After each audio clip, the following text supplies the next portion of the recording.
What's up, everybody? Welcome on in. Another new edition of Celtics Beat. We got, just a great crew here with us. I mean, I don't know what more you could ask for on the heels of a Celtics sweep on the West Coast, other than a few guys who are just probably look hungover, but in reality are just exhausted from all these late nights. I am Adam Kaufman, Evan Valenti. You know him well, our producer and occasional host. And of course, as we like to joke around with him here, the overexposed Chris Forsberg from NBC Sports Boston. Great to have you, buddy. What's going on, Adam and Evan? It's good to see y'all. Good to see you. I know, we've got you on the heels of recording your podcast. Mm-hmm. So by all means, people check that out. Obviously, the Celtics Talk Pod over at NBC Sports Boston. It's okay. We're confident enough in ourselves over here to be able to promote pods that are not within our specific family of CLNS podcasts. You know, there's so many good Celtics podcasts. Like I don't get angry. You know, like go find it. Abby's got a new podcast. Like if you got a podcast, come promote it. Is there a certain point in time, and I'm not even specifically talking about the Celtics, now I'm just talking about the world.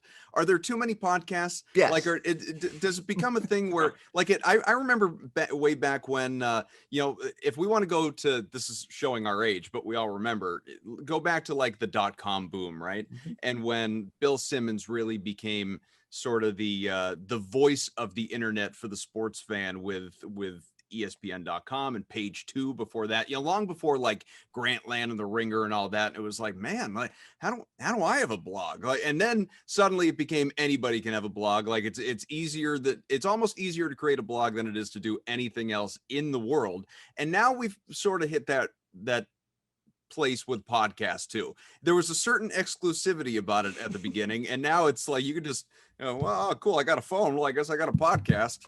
Everyone's got Zoom. I've had two people pitch me podcast ideas the last week.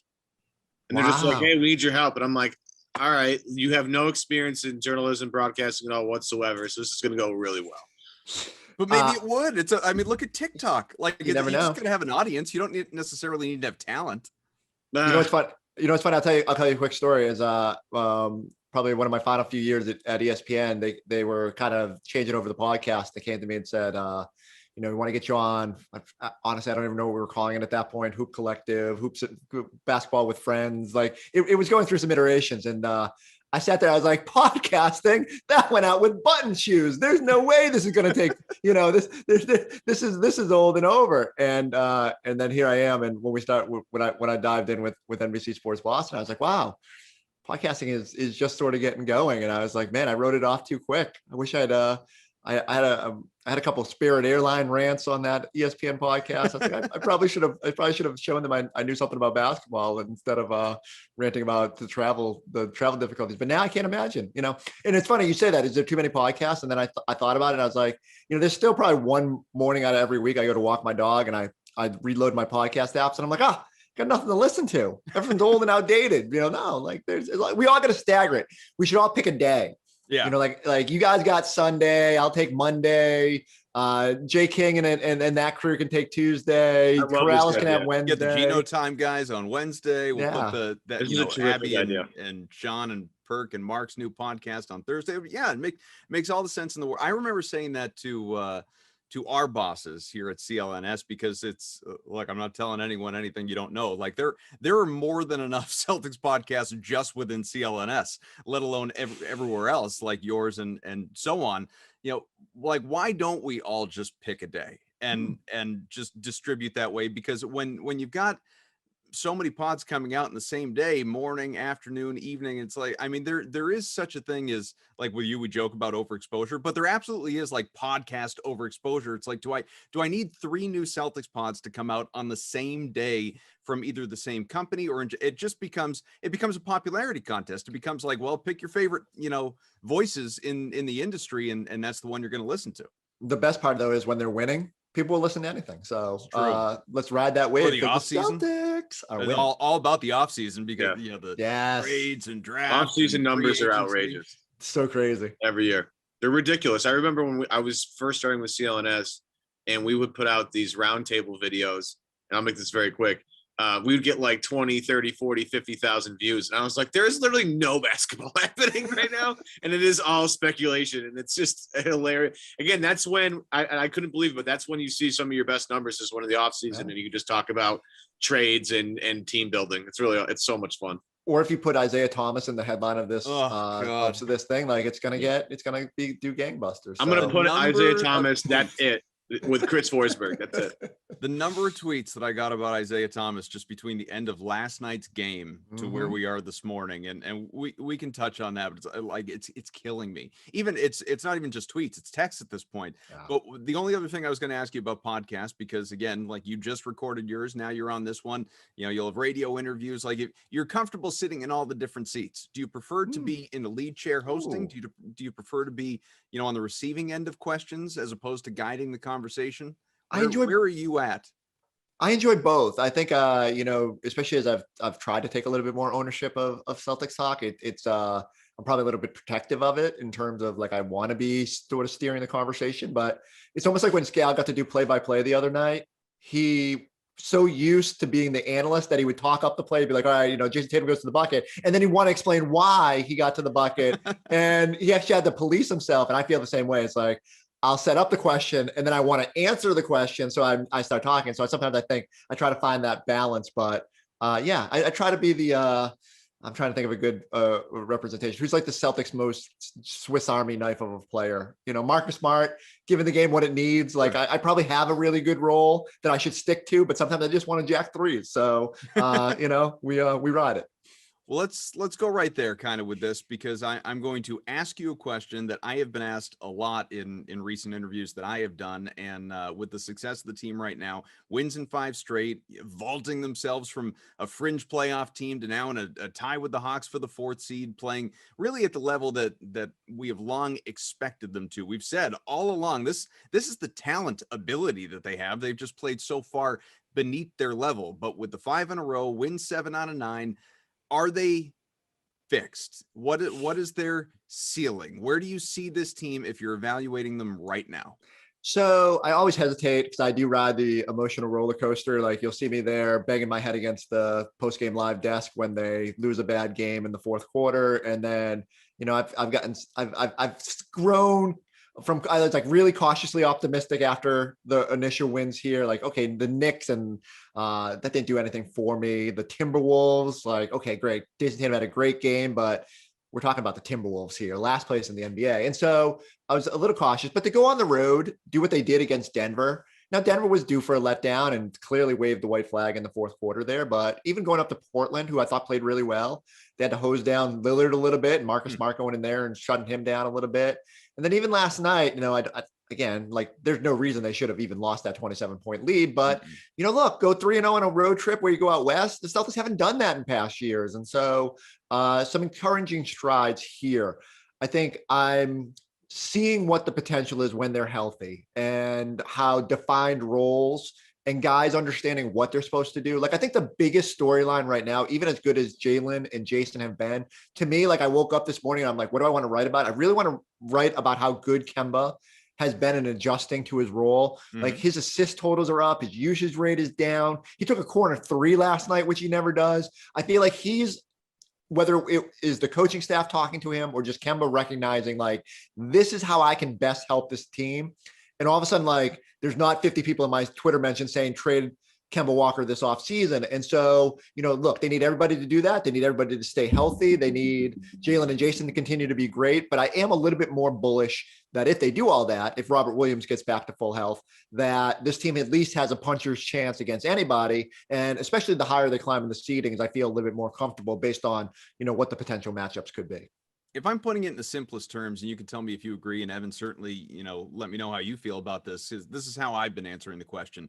In its shortest form, is that the Celtics are still not a contender. Let's not fool ourselves into believing they are a championship contender. If everything breaks right, if they stay healthy, if they play at their level, if they do what they're doing, Evan Fournier comes back and provides them what they expect from him and what we've seen glimpses of so far, they are a team that could make the conference finals. More than likely, they bow out in the 2nd round. If they revert back to what they were doing, they're a team that goes out in the 1st, maybe even loses in the play-in tournament. That is the spectrum for this team. But to me, they're kind of, it's funny because we had Grandy on last week, and Grandy was saying how, you know, people don't really realize this, in part because of the bubble and what was happening in the world, and maybe depending on how closely you look at it. But like that team in the playoffs last year and in the bubble in general it was probably the 3rd best performing team in the last 20 years of Celtics basketball, which is just mind-boggling to think about. And that was a team that I felt going into the bubble anyway, just during that season was similar in that they're probably going to bow out in the second round, but there's a ceiling there. Mm-hmm. And I think that came to fruition ultimately. They certainly could have gotten past Miami. They didn't. And, now people, revisionist history, look at that as losing to losing a matchup that you should have won and losing to a poor team. Like, no, Miami was a good team and injuries played into it and it wasn't good. And they looked bad because of the injuries they sustained against the Lakers. And so it changes people's perspective. But that's how I view this team right now in terms of its overall outlook as, the regular season wraps up pretty soon. And I think that's fair. Like, and Ev, I'll defer to you here, but like, I agree. Like they could just as easily, the wheels could come off. They could lose one player. Like, I think their depth is a little bit tenuous. Like, and I'm not saying like the guys that were in at the end, like, I don't think we're going to see Carson Edwards and Luke Cornett playing big minutes in the playoffs. But, obviously, it's fair to say if without Evan Fournier, all of a sudden you got to lean a little bit heavier on Grant Williams and Shemi Ojale. And they've had good moments in this stretch, especially Grant. But the depth is sort of thin. And so if you do lose one body during this, as we see, like Robert Williams goes out, all of a sudden that depth chart at the center position is really thin. So it could come down to health, but it's a weird season and the Celtics have gone through it more than anybody to this point. So I can't just sit here and say that, maybe the balance of bad luck doesn't tip in the playoffs a little bit. And it was almost weird to see like AD and LeBron out last night. I was like, when was the last time the Celtics had their opponent had more people out than the Celtics did on a given night? So it's complete wild card, but the spectrum is just like you said, could be as early as a disappointing first round exit, but I think it's more likely they get to that second round and we'll see what Celtics team shows up. Yeah, I we've been a little encouraged here over the past, we'll call it since April started. I think the C's are like 8-1 in their last 9. Over the past 15, they've been really great. Kirk Goldsberry, who does a great job charting these things, has the Celtics in the quadrant of wow currently in the last 15. Ooh. They're 5th, they're 6th in offensive rating, 7th in defensive rating, and they're 4th in overall net rating. And that kind of, is a bunch of things happening. They've played some easier teams, as Chris has said, the T-Wolves and the Knicks, although, they were tough. And I like the fact that Boston had to kind of crawl their way back in both games to win both of those. So that helps me. Going on the road against Denver, I don't care. Like, they didn't have Jamal Murray. When you get down that big, it's still a big deal to me. Beating Portland was great. And, if they don't turn the ball over 15 times in the first half and his bench doesn't blow it, that game in LA last night's a blowout. So, but they're playing much better defense. Their defensive rating over the past 9 or 10 games, I think, is down from 113 to 106. Which is their best number, I think, of the season, I think by a mile. At least it looks like it. This team, look, I will be slightly more optimistic. I think this team's entire season has been about they haven't had their entire roster together ever, and it's April. Rob Williams has finally emerged as a starting center. They got Tristan Thompson back. Kemba looks great. And Danny said the other day, they're going to be a little bit more comfortable with it. They don't want to do it right now, but they would be comfortable if they needed to let Kemba play in back-to-backs. Smart's back and doing smart things. You have Tatum taking an inhaler before games, so his COVID doesn't affect him that well. And they're going to have to manage Jalen's knee tendonitis the rest of the way. Fournier's coming back soon. Look, Romeo is alive. So we have all that going on right now. This team finally has its rotation healthy. We don't know what it looks like yet, but it's healthy. And the numbers suggest as this team has gotten healthier, they've been able to string some wins together and string some good play together. The one thing I look for, the offensive stuff, comes and goes. But that defensive number is something I really take a lot of stock into because this team defensively has been a complete, outlier in terms of what we've seen out of Brad Stevens' teams over the entire tenure of Brad Stevens, right? This team has always been able to do defensive work against anybody. That the numbers this entire season have been absolute trash until, again, the past 9 games. So I can take a little stock into this team's performing really well. The competition, comes and goes. We'll see. But they're playing with confidence. You can see the energy is much better, but the defensive side of the floor, I'm very encouraged by it. You have like Luke Cornett as an example, and I know he might not play a ton in the playoffs. I think he's a useful guy to have at the end of the bench, I'm surprised he's more helpful than Mo Wagner right now. But they have a long shot. Right. But they have 4 guys right now that can all, do things in terms of, switch, all that stuff. I mean, again, Cornet had 3 blocks last night. That's impressive. Rob Williams does Rob Williams things. I just like the fact that they're playing with a little bit more cohesion than they have in the past. The offense, Tatum 53 the other night, Brown 17 of 20 for 40. I mean, that's good stuff. And to get back to something that Forsberg, kind of led with, it all kind of, for me, comes back to Kemba Walker. I think Kemba determines how high the ceiling is. I think this team wants to be the 4 seed, get a young Atlanta team in the first round. And then if you're Philly, I mean, the one team you kind of don't want to see is a team that's kicked your ass the past couple of years. And then if you could somehow get by Philly, you have a Nets team that we have no idea what it's going to look like despite their historic run. So I'm a little more optimistic. I don't think they're going to win a title, but I'm feeling way better today than I did about 2 months ago. I'll tell you that right now. Evan coming in hot. All right, so here's the podcast title. Valente, Celtics in finals, maybe should sign Isaiah Thomas. Yeah, that's it. Lock it in right there. Yeah. King of content there. Chris Forsberg's got me out. There it is. SEO. Chris, I want to talk about something that, a lot of people have been talking about, which has led to all of the nonstop Isaiah Thomas tweets that have been out there. And I've resisted to get into any sort of Twitter discussion with people who have sent me this because I don't want to. People love IT so much, the story, the person, we all want so deeply for him to even remotely resemble his old self somewhere in the NBA. Doesn't have to be Boston, doesn't have to be 30 points a game, doesn't have to be MVP conversation. Come back, be productive, and stick on a contract beyond 10 days. That's what we want for IT. Get your money, show your back. Like you were a hell of a story to begin with, now be a hell of a comeback story. We're all rooting for him. Good dude, despite the fact he blocked me on Twitter. Well, putting all of that aside, I feel like people don't recognize that he's not what he once was at all. Now, I had friends texting me last night saying, fine, he's not what he once was. He's still better than probably 4 people on the Celtics bench right now. Like you could justify, like, put him out there over Tremont Waters, put him out there over Carson Edwards, put him out there over, I mean, different positionally, but Mo Wagner, like you could justify him being out there and maybe giving you some of that offensive spark, because the fact of the matter is this bench is bad. And I want to read something that your colleague Kendrick Perkins said on Post Game Live last night, which is just, he hit the nail on the head, saying of the fourth quarter bench unit that, again, nearly gave away an entire 27-point lead with 8-9 minutes left against the Lakers bench. Okay. Like, LeBron wasn't out there. AD wasn't out there. You're basically playing the Lakers reserves collectively with your own reserves. Perk says, when you come into the game, you're still fighting for your livelihood. We're talking about guys who are still on rookie contracts. When you're on a rookie contract, every minute is valuable. Every possession is valuable. You don't know who's watching. It's not just Brad Stevens or Danny Ainge in the Celtics organization, but they have other scouts from other teams that are watching, not only watching to scout the Celtics and send in a report sheet, but they are watching to see other talent who's coming up for free agency so they can keep their eye on them in case the Celtics don't want them anymore. So you're always auditioning for a job in the NBA, especially when you're a third string type player. So I read that, I heard it, and I had 2 immediate simultaneous reactions, which is, one, no crap.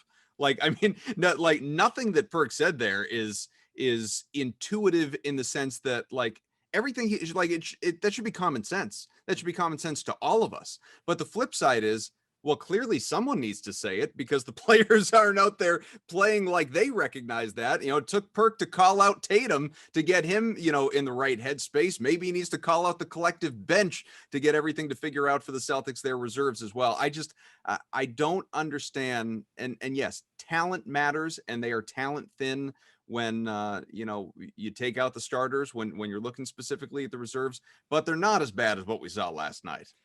And this isn't the first time. I can't remember which game it was, but there was another instance where the Celtics emptied the bench and almost had to go back to the starters. And you're thinking, like, there hasn't been enough nights where they can get Jason Tatum and Jaylen Brown some extended rest, and to have them relace up their high tops twice now isn't ideal. Now, on one hand, I don't think there will be any point during the postseason that you will need to lean on Carson Edwards and Tremont Waters and all the group that was out there. On the other hand, I'm disappointed that guys like Aaron Nesmith, who should be chomping at the bit in those instances, can't go in there and steady you. Like all they really needed was one bucket there. And it felt like they just couldn't do it. And even worse, they were just throwing it all over the place and making bad decisions. And, that happens. And I get it. Like trash time is weird. And yet, I hear Scal say it all the time, when that's all you've got, that's when you should be just so hell-bent on putting your best foot forward. So, as you said, the natural inclination is, okay, well, should the Celtics overhaul the end of their bench? And I just don't, they're not in a position, they don't have the money, they had to do some serious juggling just to get below the luxury tax to avoid that this year after, and having to send out Daniel Tice at the trade deadline to make that happen. I don't think you're in a position where you need to start overhauling the back end of the bench. The reward isn't great enough. Maybe something they should have considered a little bit more at the start of the year. And I think they did, just the Jeff Teague experiment didn't work out. Nesmith hasn't gotten a chance to consistently develop and his confidence is probably a little shot. And so it's just what it is. But when you have a healthy Evan Fournier, if you have a healthy Robert Williams, I feel a lot better about the ability for reserve groups to sustain. And I don't think that game even gets close if either of those guys is available last night. So I don't want to overreact to it. Now, just to touch on the Isaiah Thomas thing, no one loves the little guy as much as me. I actually had when he first got that 10-day with New Orleans a couple weeks ago, I said I was legitimately jealous of the Pelicans because the Celtics were so bad at that point and had such poor energy and enthusiasm that I was like, Isaiah Thomas is exactly what they need to right their wrongs and give them a jolt. 5 games later, I don't quite feel that way. And, it feels good that they've sort of organically figured out how to do it without needing that bench spark. I think the other thing people forget is, just as you said, Adam, it's not the same player. And that kills me to say, because it's not his fault, bad hip and the confluence of all that he's been through. He needs to be on a team that can give him 20 minutes a night and let him find his old ways, let him find his confidence. Maybe not his confidence. I don't think Isaiah ever lacks for confidence, but in order to get back to the player that he wants to be, he needs more of an opportunity than Boston can offer. And, he probably doesn't need to be in a place where the expectation, and I know people would say, oh, it's no big deal. It doesn't have to be old IT. I don't think that's true. I think you come in and there's this desire for him to be what he was and to provide the spark that he did. And it's just not at that spot right now. So it would be a great storybook, but right now he needs to find a team who's probably out of it, who can give him time and let him be who he is and try to get that next deal. And I hope, just like we hammer home every time this conversation comes up, I hope he finds it. Yeah, I agree with that. The thing with IT, though, we have to remember with how does he fit with this particular Celtics team? How does he see floor time? And it's basically they've, gone through all of the avenues they possibly could to create some sort of spark. Okay, so IT, let's just see if you can, carry us for a bit. And I don't think he's capable of that, really, of doing that right now, carrying a team, trying to, make the Eastern Conference Finals. I don't see it. I mean, we all love Isaiah Thomas. Remember, the fit was a 52 against Miami. That year was like one of the most breathtaking games I've seen anybody, play. It was, back in the time when people could actually go in the TD Garden and make a lot of noise. The electricity in that building was unbelievable. But again, what would it take for Isaiah Thomas to actually play for the Boston Celtics? Well, it would take Kemba being bad. It would take Smart being bad. It would take Tatum and Brown having off nights, plus Fournier having an off night. So you're talking about 6 things have to happen for Isaiah Thomas to come to the game and give them a spark. So again, I love him to death. We all hope that he finds some sort of spot where he can regain his footing and become the guy, or at least some of the guy that he was when he was here in Boston. It's not the right fit for Boston, just in terms of, when does he get playing time? Then you add the money factor in, Chris. And again, it doesn't make a lot of sense. Again, I would love for it to be him, but again, he's just not going to get any playing time when the games really matter. I mean, again, they already have one small point guard that, again, tries his ass off defensively in Kemba Walker, but is a defensive liability. Remember the days when Isaiah was playing in the playoffs with the Celtics? They had to basically run a zone and keep Isaiah on the wing to make him not a defensive liability. Remember those Bulls series where it was like him versus Rondo, and Rondo would just pick apart the zone, and it would be a disaster for the Celtics. It doesn't help you. Again, I love him to death. Hope he finds somewhere, but no, I'm just not for me. You remember was it Alec Baldwin and Glenn Ross, I think, with the ABCs of sales, always be closing. Here's what I found the experience is as a Celtics fan now. The ABCs of being a C's fan is always blame coaching. And you got that again. You got that once again all over Twitter last night with the Celtics nearly giving away that lead. And it's, Brad Stevens sucks. Fire Brad. Got to get rid of it. It's like, no, the bench gave up or almost gave up a 27-point lead. Not Brad. Brad wasn't out there not able to score a basket. And Brad didn't build this team. You put that on Danny before you put that on Brad as the architect of this roster. And, but then the quick reaction is, well, someone had to sub him in, with 9 minutes left. Someone had to let it get that close before you put the starters back in. And it's just, that's what the conversation is nonstop. You guys all hear it the same way that I do. At what point in time do we need to just accept there's a segment of fans that maybe it's a vocal minority. That's what I believe it is. But there's a segment of fans that just wants Brad gone at all costs. Like, it's time for a change. Brad needs to go.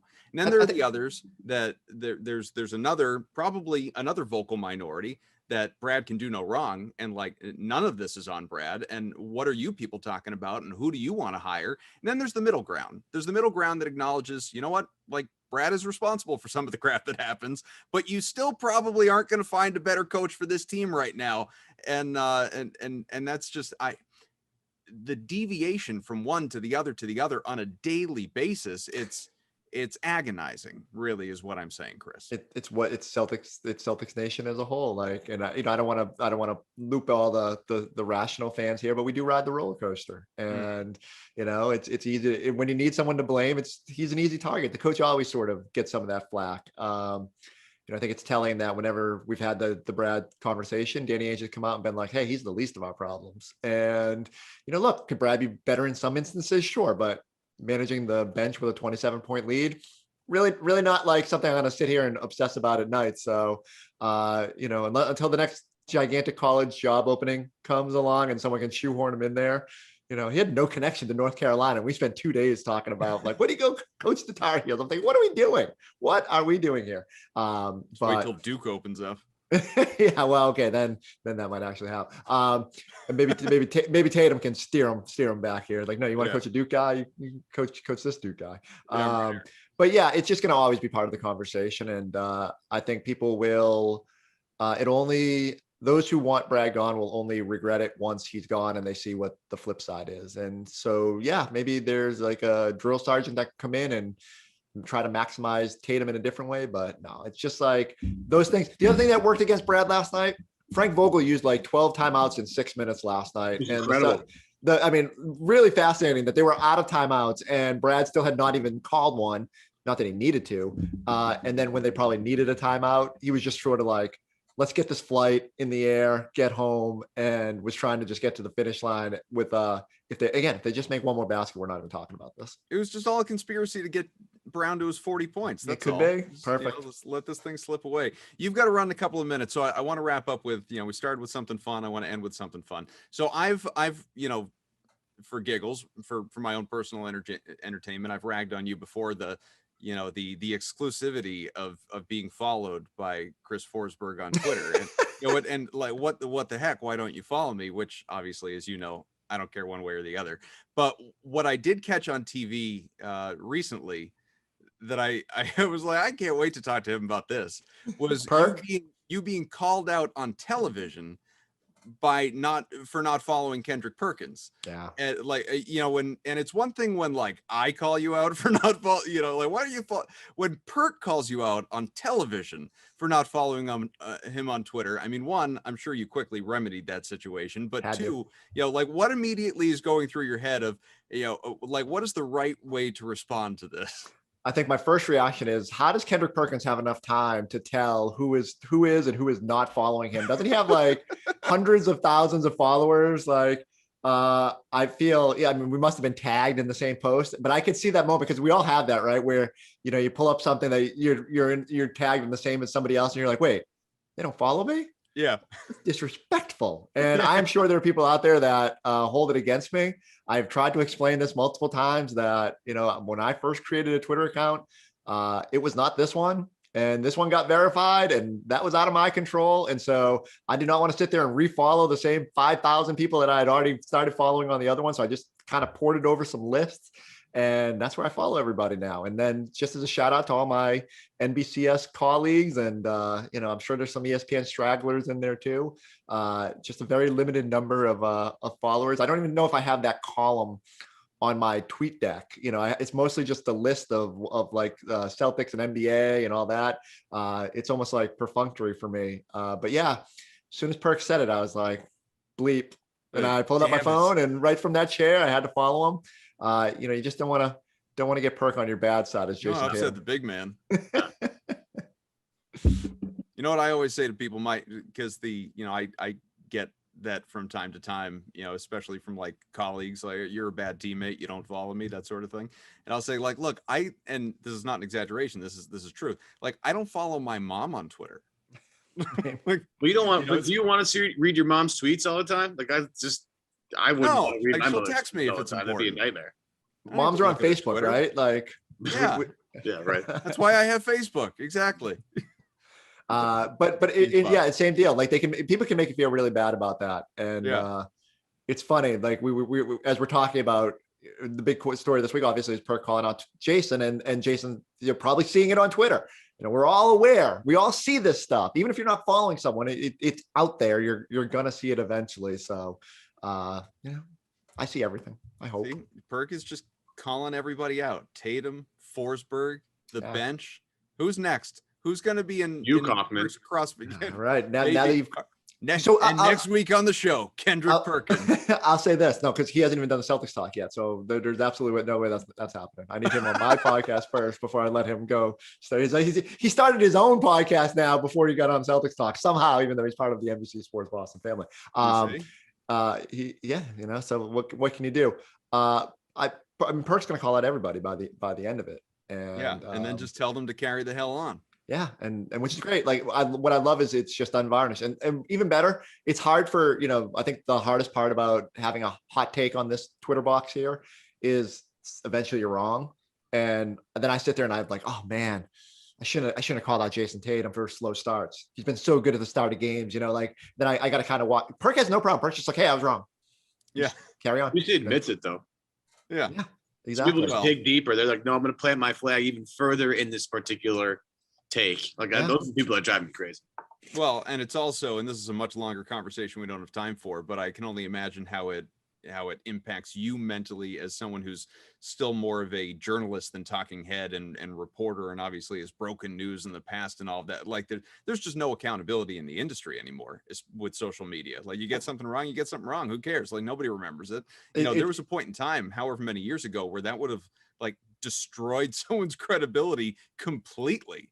If you floated out a potential trade rumor and it didn't happen. Now it's just like, yesterday's news. 5 times a day I see a report and I think, oh, everyone's going to know this isn't coming from a credible source. And then we talk about it for 3 days, and I'm constantly amazed that you can have the worst track record on like what the buzz around the Celtics is. And it's just the way it is. We all have a platform. It's all how you use it. And hopefully fans figure out, like, they see it, they understand what's best. It's just got to be diligent. Figure out who your preferred sources are. Well, one of our preferred guests is Chris Forsberg from NBC. Even if I'm overexposed. Yeah. but you know what? Uniquely exposed when you're on the show, because we talk about all the other stuff that you don't have time to get into elsewhere. So we appreciate you hopping on. We'll continue on with the show for a few minutes. We'll let you hop out. But thanks for being Evan, like I said, that blazer you got in the background. Yes, sir. 42 regular. You're a 42? I wouldn't have guessed that. You look like a 40. Really? Yeah. You can tell that through the old Zoom box. I don't need a tape. I can just use my eyes. Really? 42 is all right. Well, I'm now maybe I am maybe I've just been buying them too big. I don't think so. I think it depends on the model too. You could get a slim model, you'd be a 42. It just depends on the jacket. What kind of butterfly jeans should I buy? Should I buy none of them? None of them. Spend your money. money. To break this to you. You wouldn't be able to pull them off. No, challenge accepted. Yeah, there it is. All right, go boys. Have a good show. All right, man. Thank you, sir. We'll catch you soon. Remember, check out the Celtics Talk pod over there, NBC Sports Boston. Chris Forsberg, always a pleasure. Evan and I roll on for a couple minutes here, and Ev, just thinking along the lines of obviously everything that we've been talking about over the course of this show. And, I think the big one, and we could circle back to it, we talked about it plenty, but the big one, I think the overarching story with this team at a very surface level way of looking at it is, have your expectations changed for them now here in mid-April versus what they were the vast majority of the year when they were so often unwatchable? I think we've come back closer to the original expectation of this team when the season started. It's been fun to watch people just come up with ideas and takes over the past couple of months about what's really plaguing this team. Twitter obviously is a dumpster fire. These comment section in this particular video section at points has become a dumpster fire. But I love all of you that comment on these videos. You guys are the greatest people of all time. Seriously, I love all of you. Especially, by the way, I wish I could remember his name, but the guy that made the that guy's my favorite dude. The guy that made the video calling us all out at CLNS. That guy's my favorite guy. Love that video. Might have to have him on at some point. But look, we've all over the course of several months have tried to figure out exactly why this team wasn't performing. I would say that we've been pretty level-headed on that conversation, although we've leaned in certain directions. I've leaned into the Danny thing harder than any other take, I think. I think the roster construction has been a problem. But what we're seeing now is what this team looks like when it's fully healthy, and the addition of Evan Fournier hasn't even really sunk in yet. He's played a few games. You see the sparks that it could potentially be something really positive, but we don't really know yet. The Tatum thing, coming back from COVID, has been a real interesting journey. As someone that had COVID, I cannot imagine what it's like being a professional basketball player and carrying a team offensively and defensively every single night the way Tatum has had to do, and trying to keep your stamina going. I barely get like 10,000 steps a day, and this guy runs like 4 miles a day. So it's like way different. But he's been unbelievable lately. Offensively, he looks like he's in much better rhythm than he was. Brown has been locked in from the very beginning, and that's just the way Jalen is. He's so consistent. That's the best thing about Jalen is his consistency, night in, night out. You see the importance of having a healthy Smart on the team and what he's been able to do. Shout out to my guy, not Nick Miller on Twitter, who put this together. I'm going to pull it up right now. The numbers of Jason Tatum and Jaylen Brown since the return of a healthy Marcus Smart post the All-Star break. In 19 games, Tatum averaging 26.7 a game, 7.1 rebounds, 3.8 assists on 49, 41, and 90 shooting. Jaylen Brown, 24.5 points per game, 6 rebounds, 2.5 assists on 49%, 42% from 3, and 70% from the line.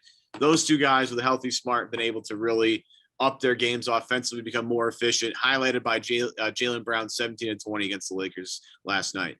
I like this team quite a bit. I think the Kemba thing is what makes or breaks this team in terms of how far they go. If Kemba's going to be this ultra efficient shooter who distributes the basketball, you have a different basketball team. Him realizing his role in this team has been kind of a roller coaster throughout the season. How he fits in with two high-level scorers like this. He's never had to do this in his entire life. You go from high school to college to pros. Kemba's never had to be the third banana ever. Yep. And now he is. He's a super highly qualified, overqualified, he asked me, third banana. And he's just trying to feel himself out. So the patience that some of you have shown with this team should be commended. I'll tell you that. Adam, you and I have been frustrated to the point of saying I hate watching this team, and that at certain points definitely rang true for me. But now that this team has become healthy, they've gotten, they went out and got Fournier, which can't be ignored. They got Cornette, who's given them some minutes, which has been great. The evolution of Rob Williams. All of these things have come together now, and as they get ready to turn the page to the playoffs, the one thing you got to do, the two things you got to do, keep this particular level of play up and just stay healthy. If you do those two things, you got to feel confident, because not many teams that you're going to play in the playoffs are going to have 4 scores like Boston does. They're not going to be able to, with the exception of Brooklyn And I would say Philadelphia, because Joel Embiid basically counts for 2 people at this point. He's been so good. Not many teams are going to have 4 guys that can handle the ball and score 20 points per game. And that's what we get back to Grandy's point about that was the 3rd best Celtics team in the past 20 years. And that was the best basketball any Brad Stevens team has played in his tenure. Why were they like that? Because they had 4 guys that could score the basketball. Simple as that. Can you make the case? I mean, you just argued for Kemba, but can you make the case that Evan Fournier might be not the most important player in the Celtics? That's not what I'm saying, but right. The biggest X factor in terms of determining their ceiling, even more so than Kemba Walker, just because of what he should hopefully, if he delivers what he is, we've seen flashes of for a couple of games anyway, before obviously the COVID situation, and just what he was in Orlando and what everyone hopes and expects him to be. And especially coming off the bench, as opposed to being in that starting unit, giving you some of what you didn't have last night in Los Angeles. Could you argue that Fournier is actually the bigger X factor to determine this team's ceiling than even Kemba? You could argue that, I think, because he's Kemba insurance, right? If Kemba doesn't have a great game, well, here's Fournier, who averages, 20 a game to help pick up that slack. I just think if you have the 4 scorers versus the 3, you're in a completely different category. Now, again, do I think they're going to win the NBA title? No. Do I think they're going to go to the Eastern Conference Finals? I'll give you a maybe on that. Okay. And that I wouldn't have even entertained as little as 3 weeks ago. I'm still going to say no, but I'd love to be wrong. Yeah, same. But I'll enter. I'll at least let the fantasy, I'll let it run away. It's like me wishing that Justin Fields is the Patriots quarterback in 2 weeks. There you go. I'm trying not to let that particular fantasy enter my brain, but at certain points, my brain's going to run with that. I will allow myself to get very excited about a potential deep playoff run and the Celtics making the Eastern Conference Finals for the 4th time in 5 years. I do think that Philadelphia is better this year, but I think when it comes to your question about Fournier, you could easily make that argument because he's that Kemba insurance, and the bench is where we've seen the Celtics really struggle against other teams throughout the regular season this year, right? The problem isn't the Jason Tatum and Jaylen Brown thing. It's the problem when those guys aren't on the floor. What do you do? This team falls apart. So if you want to argue that, I could see that argument being valid just because they're a complete dumpster fire when they don't have both the Jays and the floor together. When one goes off, their numbers go way down. It's a way for one of the Jays to stay on the floor and still be a competent offense. So you can make is that what you're arguing? If you think that Fournier is actually more important than Kemba is? I think he is we're quibbling with the semantics of the definition of important, right? So I'm just going to label it this way. I think he's the bigger X factor. Because I just think that, short of all of a sudden Kemba coming off the bench, and I don't think that's going to happen. So I just think the biggest hole, the biggest uncertainty on this team, and last night was not a prime example of it because, again, you were still thin, but it is an example of it, is, what you're going to get more often than not, on a nightly basis, almost without fail, what you're going to get out of Tatum, out of Brown, out of Smart. And I'm a believer in this recent trend of Kemba. I think he's getting more comfortable. Obviously, he's that much further removed from minute restrictions and having to sit games out, and obviously just the knee injury in general. I think that I'm not saying Kemba's going to do what he's done the last 5, 6, 8 games, whatever, on a nightly basis, but we're going to be closer to that than we were at the start of the year when he came back. So the bench, though. Pritchard, who's admitted he hit a rookie wall. Neesmith, you don't know what you're getting out of him. Langford, you certainly don't know what you're getting out of him. I think he can contribute defensively. Offensively, who the hell knows? Thompson and Williams, let's just operate on the basis of Robert Williams being healthy. So Thompson's going to come off the bench. He's, what you're going to get out of him. But again, he's not going to give you double figures in scoring on a routine basis the way he did on many of those Cavs teams.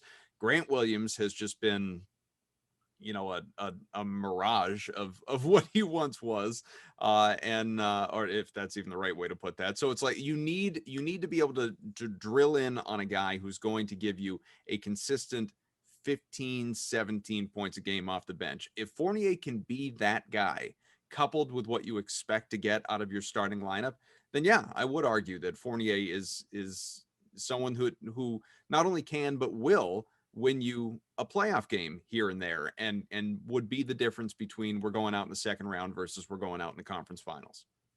Yeah, I think that's important to note, the his, not just his scoring ability, but his way to move the basketball. And that's the thing I think we've missed with him being out. Like, we all know he could score. I mean, you saw he hit his first 10 threes or whatever, or 10 threes in a row after going 0 for his first game. Yeah. You see the offense there just from a shooting, capability. We've all known that for years, that Fournier can really shoot. The thing that you don't see is the way that he moves the basketball and his, offensive IQ, and how that affects the team and how that makes everybody else's life easier.